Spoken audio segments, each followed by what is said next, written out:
Euskarazko bikoizketa krisian, desagertzeko zorian dagoela salatzeko protestan ari dira bikoizleak, eta bi ahots ezagun, ez dira Doraemon eta Son Goku, baina bi ahots ezagun ekarri ditugu, bi bikoizle gonbidatu ditugu, gaur tertulia biralera. Bai, Xabier Alkiza arrastion. Kaixo, arratsaldeon. Ta Intzan Egamiz arrastion. Kaixo, arratsaldeon. Hain larria da egoera? Bai, zeuren ja serio jarri behar dugu, Bai, zoritxarrez ez dago barretarako. Bai, oso larria da egoera, benetan larria. Gure lanbidea desagertzera dijoa, badira ja urte batzuk oso lan gutxi egiten ari garela, eta enpresak, eretan eta ibili dira, azken 3 urteak batez ere, baina oraingo esan dezagun atake etxo hau, ja gehiagizkoa da. Udara guztia, 4 hilabete edo gehiago itxita pasa dituzte, enpresak guztiak, bikoizketa etxe guztiak, eta ez daukagu inolako lan prebiziorik, beraz, horrela jarraitzeko bidean gaude. Ze datu dauzkazu, Aintzane? Datuak edo... Orduak, adibidez, zenbakitan, bai, nola... Hori Xabierrek esango izu beto, nik baino. Bikoizketa orduana Xabierrek esango izu beto. Zuzara Word eta Xabier da Estel orduan, zenbakiak Xabierri galdetu. Hori da, niri Word, hori da. Hola, modu potolotxos batian esateko,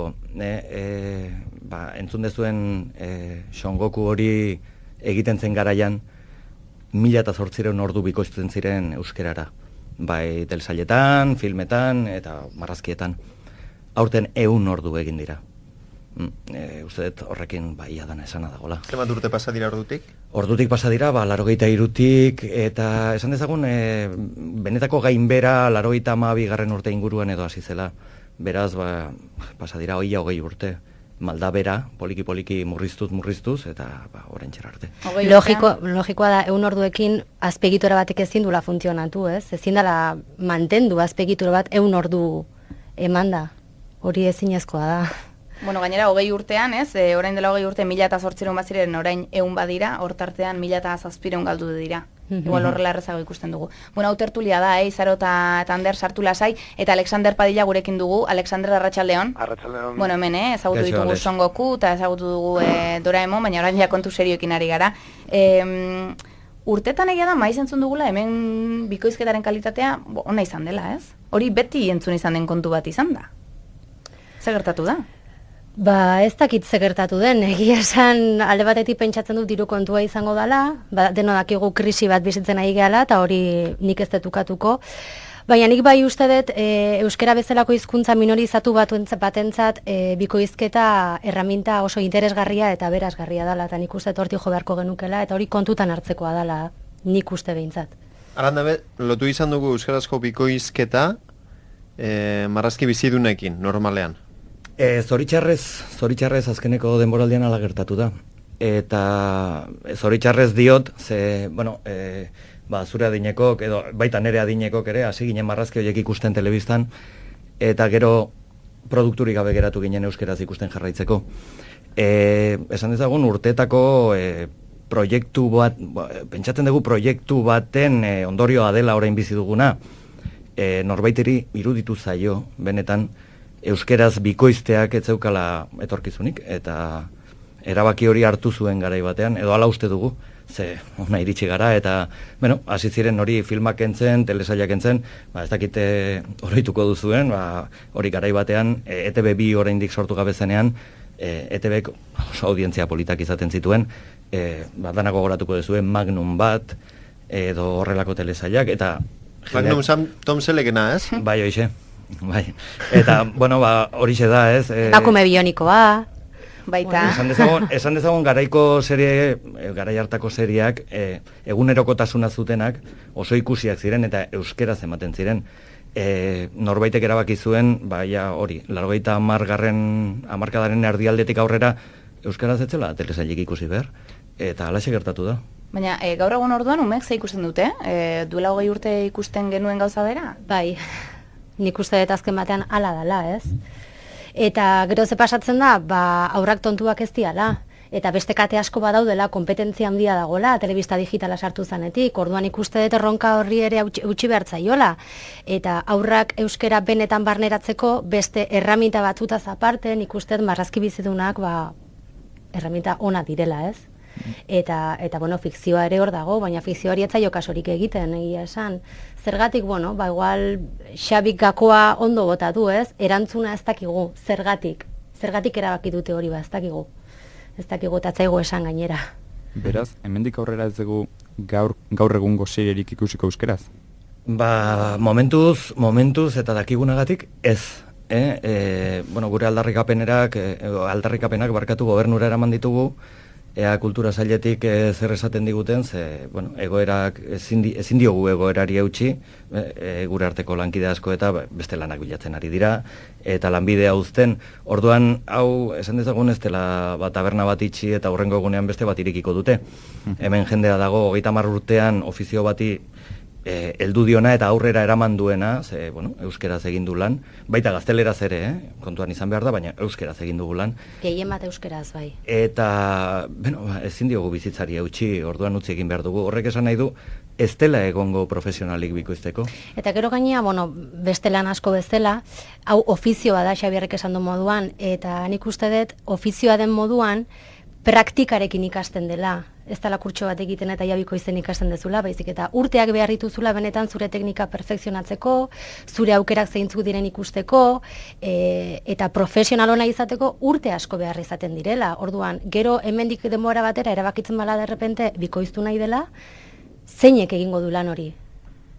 Ez da egongo profesionalik horretarako, ni adibidez beste lan batean nabil, eta zergatik, bueno, azkenian nik zorte aukidet, ikasi egin dut, eta aukera izan dut beste lan batean lan egiteko, baina ni bezala nire egoeran jende asko dago, eta gutxinaka gero eta pertsona gehiago daude bikoizketan lanean, orduan, bueno, nik uste egoera nahiko larria dela, eta ez digula alako perrenke batek eman, eta protestan jarri ezerezetik, osea, egoera aspalditik dator.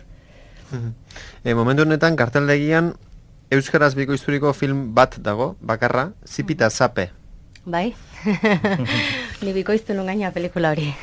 Bai. Momentu honetan, hori da karteldegian dagoen bakarra. Bai, gaina zinemaldian uste Belodromean estrenatu zala, arrakasta ona izan omentzun, harrera ona izan omentzun, eta bueno, ze esango dugu. Zuek, Kataluniako eredua jartzen duzu adibideon bezala, segaitik? Katalunian garai batean konturatu zirelako bikoizketa, bueno, guk aldarrikatzen dugu bikoizketa hizkuntzaren normalizazio tresna bat bezala. Ala baita. Eta gehiago kontutan izan da, bai Espainian, bai Frantzian dena bikoizten dela. Orduan, euskara ez bikoizteak, hizkuntza minorizatuari galera dakarkio. Katalanek zer egin zuten, hango arduradunek eta politikariek eta ikusi zuten lege bat behartzela katalanera bultzatzeko. Eta alaxe, estreinaldien irutik bat katalaneraz da, eta bikoiztu dituzten orduak telebistarako ez dauka gurearekin zer ikusirik ere. Nizuke esango orain zifra bat, baina pentsazazue, garairik onenean, hemengo garairik onenean ere baino, 5 edo 6 handiz altuagoa izango zela. Bueno, orain pixka bat kontra egingo dizuet, baina esan duzu Frantzian eta Espainian ia dena bikoizten dela, eta gero atzerrira goazenean ala hitz egiten dugu adibidez inglesez, ez? Eta Portugaldarrek gu baino askoz euskera hobea dute, edo Eskandinaviako zenbait herrialdetan. Zenbaitek esaten dutelako pelikulak bikoiztu beharrean azpitituluak jarriko balira, umeak txikitatik euskara ikasten duen bezala, ikasiko edo metzat entzungo lukeela atzerreko hizkuntza hori. Gero denok seme-alabe irakatsi nahi diegun hizkuntza hori. Bai, gertatzen dena da lehenengo. Euskaldunak, elebidunak eradanak, bigarren hizkuntza gaztelania daukagu. Hortaz, jende asko ez da konturatzen. Zuk esan dozunarekin, bultzatzen ari gara, 3. hizkuntza bat izatera. Ondo, bikaina izango litzake, edo 4. edo 5. zenbat eta gehiago beto. Eta beste alde batetik, hori, hemendik kanpora ez dela bikoizten, ez da bat ere egia. Denoke jartzen dituzte adibide iparraldeko, edo suediarrak, edo danimarkarrak, eta suediarrik ez dago, suediarra ez dakienik. Euskadin jende asko dago euskera ez dakienik. Ez, eta gero aparte nik uste dut eztabaida hori hizkuntza minorizatu bati ezin zaiola aplikatu. Behar da erderari, bueno, igual eztabaidatuko genuke horren inguruan, zergatik ez, baina hizkuntza minorizatu baten estrategia moduan erabilita bikoizketa ezin da eztabaida hori aplikatu nik uste ez. nik uste dut ez dela bakarrik hizkuntza kontue. Adibidez, nik babesten dut itzulpen gintza esa, ze gidoilariak errespetatzeko modu bat iruditzen jata, ezin dozu bikoizketa baten, ezin dozu gidoilariak esan nahi izen dabena justo beste hizkuntza baten jarri, edo adibidez, aktoreak diez gorputze, hauren espresio korporala berdin eta arpegize eta ahotza. Ez dut uste, igual pelikula baten, drama pelikula baten, pertsona bat dau garrasika alaba hiljakolako, ez? Eta bere aktore hori da aktorie, eta bere ahotza, eta zelan da bilen, ez? Eta ahotz hori kentzi aktorea nik ez dut uste hori. Erabat ados, baina gaur egun dakagu telebista digitalen aukera marabilloso bat dala bertso originalera pasatzera. Baina nik uste dut importanta dala bi aukerak egotea. Bikoiztuta ikusi nahi duenak ikusi dezala bikoiztuta, eta ikusi nahi ez duenak ikusi dezala bertso originalea, baina zuk ezin diozu euskaldun bati ukatu, 60 urteko pertsona bati ukatu, pelikula hori, film hori, edo ikusten ari dan hori, bertso hori, euskeraz bikoiztuta ikusteko aukera hori ezin diozu ukatu.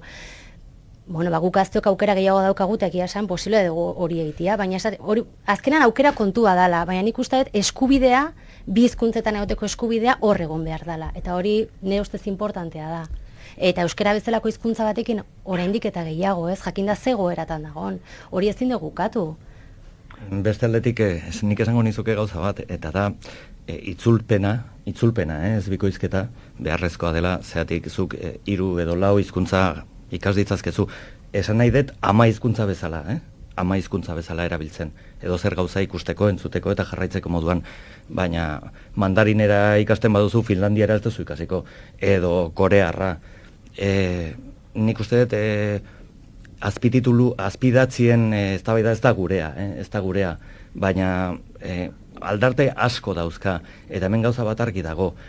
Azpidatzita adibidez zineman, ez da, daukazun aukera, argi dago gehiengoak zer ikusten duen. Ez da, orduan, batek gustokoa baldin badu, zorionez, teknologiari esker gaur egun badago aukera hori, ez? Baina gehiengoak bikoiztuta ikusten du. Eta eskubide kontua, eskubide izatea zu nahi dezun hizkuntzan ikustea, bai euskeraz edo bai bertso originalean. Nere amak adibidez, ez du, nere ama, ez dut imaginatzen euskal telebistan pelikula bat bertso originalean ikusten adibidez. Bai, oitze kontua bai, ez? Bueno, ez dakit adibidez, aukera kontuan, nik behaztuta ikusten aukera hundirik bertzino originalien pelikulak zineman ikusteko, nik hori falta motatzen dut adibidez. Baita ere. Horregatik aukera kontua dala eta eskubide kontua, aukera ukitzia zuk nahi dezun bertsioan ikusteko. Adibidez, lehengoan telebistan jarri nun ETV3 eta ikusi nun marrazkibizunak hor defektuz nahi japones esateatzen zaizkit, orduan. Bueno, gero aukera daukaztu telebistarekin bikoiztuta jartzeko. Baina nik nire hilo bat txikia 7 urtekin ez dut imaginatzen marrazkibizunak japonieraz ikusten. Nire hilo bat txikia. Horregatik juten da klanera eta beste hainbat kateetara. Zergatik, nik aldetzen diot, zergatik ez duzu ETV3ko marrazkibizu, ez dituzu marrazkibizunak ikusten. Joize marrazkibizun horieko egin dela urte askokuak dialako, eta aspertu egiten naiz, umeak tontuak ez dira, eta badakite zeidean ikusten eta zaukera dituzten beste leku batzutan. Orduan, bueno. Ander, zerbait esaten hasi zara lehen, da Alexanderrek ere ustez txondo nahi duela, beraz, Ander hasizu. Nik esan behar nuena da, euskeraren kasuan bikoizketak bautela funtzio aberasgarri bat, ez adibidez gaztelaniaren kasuan bezala. Esatea, bueno, inglesez ikusiko ditut eta goazen beste hizkuntza bat ikastera, ez? Euskeraren kasuan, marrazkibizionak euseriak euskeraz ikusten dituzten, edo bikoizketa hauek orokorren ikusten dituzten jendeak, euskera ez dute menperatzen. Osea, izango litzateke inglesa ikastea, inglesez ikusiko alute, baina orduan euskera alde batera uzten hariko lirateke, porque euskeraren gaitasuna jende askok oso txikia dauka, ez? Eta bereintzat bikoizketa hauek entzuteak funtzio oso aberasgarria betetzen die. Bueno, nik esan nahi nuen alfan bizkat, nik 26 urte ditut Bartzelonatik naiz ONC, baina nik ETV batekin azita ezin naiz, ez? Nik batzen ez lehenengo musuak, telesaila, eta super bat, eta... Lehenengo musuak, bai, goratzen gara. Ez? Bai. Nik batzen naiz, ekoizketa maila izugarria zola, eta guk, oin ez zuek izan dezue, telebista digitalak, sekulako kompetentzia ekarri du, eta horrek zekarri du, guk leheno lehio bagenun, ETV bat, eta jazta. Oin dauzkau, umek zenbatkate dauzkate, 4, 5, 50, Horren guk leheno ETV bat kontsumitzen genuen, bai, gutzako indako ekoizpenak zialako, eta nik esatzen niko hain ETV3 jartzet, eta zintxan edo Doraemon ikusiko nik duzke berriz euskeraz. Oie bai nik askotan entzun dut, eta nik uste zuentzako ere luxu badala entzutia, nik ezingo nuke oain zintxan erderaz entzun. Edo ezingo nuke Son Goku hoi erderaz entzun. Oain zuentzako ere bai nolabiteko, postasuna edo suposatu behar du ez, eta gero bestetik hemen Katalunian zuek aipatu dezue, bada ikusentzunezko kontseilu bat, hemen edozen kate nazional, edozen irrati nazional, ez TV3 kateko katiak baizik eta los 40, edo beraien finanziazioa, gobernuak uneko 20eko finanziazio bat ematen die, hainbat programa katalanez itama itxuzte. Hau da, ja ez bakarrik bikoizketak, baizik eta produkzioa hizkuntza minoritario batian, eta katalana edo izango balitzu zela, beraien produkzioko portzentai bat katalanez eta behartzen dituzte finanziazio bat lortu nahi izan ezkio. Hoire, nik uste Euskal Herrin plantatu beharko genukela, ez? Horutxe uzten dut. Horren arira nik esango nuke, bai politikarik eta bai buruek, agintean daudenek hizkuntza babestu beharko luketela. Ez bakarrik bikoizketaren kontuarekin orokorrean babestu beharko luketela. Eta horregatik aldarrikatzen dugu horretarako tresna kreatibo bat bikoizketa dela. Ikusi nahi ez duenak ez dezala ikusi. Baina nik uste badela eta kontutan hartzekoa dela. Eta gu beti igual bigarren maila batean egon geha, atzian, isilik ez. Baina guk gure lekua ere aldarrikatu nahi dugu eta guk eskaintzen duguna ere aldarrikatu nahi dugu. Bai, intzanekin ados nola ez egongo ba. Hemen argi dagoena gauza bat da. Katalanekin konparazioak egitea oso gogorra da. Hasteko beraien hizkuntza askoz gehiago sustatu dutelako, askoz gehiago direlako, eta medio gehiago dituztelako, ez dago dutarik. Baina garbi eduki behar dena da hori. Guretzat ETB, edo Euskarazko telebista bat dago, bakarra eta publikoa da. Orduan, inork begira dezala ETBek zer eskaintzen digun, eta ez aldaba orotariko programazio bat eduki behar duen telebista bakarra izanik, eta ez aldaba euskera hutsean egin beharreko telebista edo uste duguna egin behar litzakela. Gaur egun kanpotik ekarritako fikziorik ez dago ETB baten. Uste orain bertan astean film bat botatzen dutela. Larunbatak gauetan. Bai, nostalgiko jarri gara, hori... Zara nahi dute, lehenengo museoak aipatu ditugu, eta besteak eta denok, bai... Eta gero itura ere dago, produktu bat euskeraz eta erderaz bikoizteko, ez? Zergatik ez bikoizturik gabe dagoen produktu bat ekartzia, orain telesail pila bat daude. Bikoiztuak, erderara bikoiztuak ez daudenak. Estrategikoki aukera bat izango litzeke, kanpotik telesail bat ekartzia, erderaz bikoiztuta ez da ona. Jende ugan nola bai pixka bat gehiago engantzatzeko eta euskeraz bikoiztera, ez? Eta behintzat, aukera ematea jendiari kalidadezko telebista bat izateko, nik uste hori importantea dela, eta zergatik ez bikoizketa hor sartzia. Hortxe zuen aldarrikapena, Xabier Alkizaintzan egamiz, nor bikoiztu duzue, nortzuk izan zarete? Nik ontaz, komentariotxo bat egingo dizut, eta gure lanbideak magiaren bat baldin badauka da ez ezagunak izaten jarraitzen. Brad Pitt izan bazara ere ez diguz esango. Eta horretxek ematen digu... Zure hotxa entzuten nahi dia, Bai, baina berdin dio, baina gauza bata esatea eta bestea. Eta ez niri pertsonalki iruditzen zait magiaren parte bat hori dela. Beraz ez diguzu esango. Ez nuke nahi. Bale, ez esan, haintzudan ezu. Nik esango izu ez, zergatik ez. Xabierri kontraiteatik. Nik Penelope Cruz euskeraz bikoiztu izan dut, eta gero ez daki gogoratzen zeaten Fringe telesaila euskeraz bikoiztu zala, eta barkatuko jazu Xabier, baino Peter behazan, eta nineskan izan. Besteak beste, pentsatzen dugu beste jende askoria hotxa jarriko zeniotela eta. Bai, jarri diogu desenteri, eta agian behar baino gehiago ere bai. Ze oso gutxi geratzen gara lan. Bai. Oso jende gutxi geratzen gara. Xabier Alkiza eta Aintzane Egamiz, Euskarazko bikoizleen aldarrikapenak ekarri, Zirigorrian eskerrik asko eta animo. Eskerrik asko zuei tartea guztiagatik.